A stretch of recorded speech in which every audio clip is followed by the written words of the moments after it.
కోడల అభివృద్ధిలో జీవించే ఉన్నాడన్న నేతలు సత్తెనపల్లి శాసనసభ్యులు కన్నా లక్ష్మీనారాయణ, టీడీపీ రాష్ట్ర కార్యనిర్వాహక కార్యదర్శి నాగోతు సౌరయ్య ఆదేశాల మేరకు స్వర్గీయ కోడెల శివప్రసాదరావు 6వ వర్ధంతి కార్యక్రమం నగరికల్లు తెలుగుదేశం పార్టీ కార్యాలయం నందు నిర్వహించారు.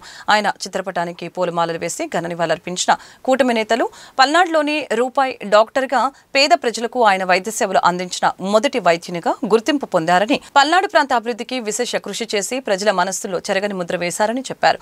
3.5 దశాబ్దాల రాజకీయ జీవితంలో ప్రజా సంక్షేమానికి, పల్నాడు ప్రగతికి తెలుగుదేశం పార్టీకి కోడెల ఎనలేని సేవలు అందించారని పలువురు కొనియాడారు.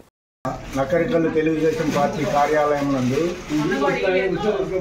కోడెల శివప్రసాద్ గారి వర్ధంతి సందర్భంగా 6వ వర్ధంతి సందర్భంగా ఈ రోజున ఆయనకి పూలమాల వేసి మా జ్ఞాపకాలు గుర్తు తెచ్చుకుంటూ మేము ఆయన స్మరించుకుంటూ ఈ రోజున ఈ కార్యక్రమం పార్టీ తరఫున మరియు వ్యక్తిగతంగా ఈ యొక్క కార్యక్రమం నిర్వహించి ఉన్నాము.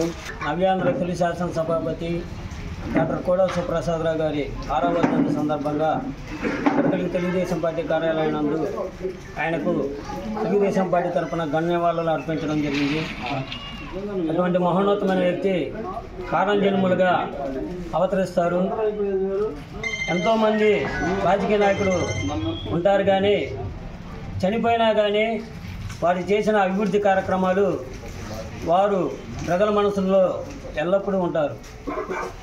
ఒక రూపాయి డాక్టర్గా పల్నాడు ప్రాంతంలో అందరికీ సుపరిచితులైన డాక్టర్ గారు తర్వాత ఎన్నో అభివృద్ధి కార్యక్రమాలు, నషాఘాటులో ప్రతి ఒక్కరు బస్సు దిగంగానే గుర్తుకొచ్చే పేరు డాక్టర్ కోడెల శివప్రసాదరావు గారు.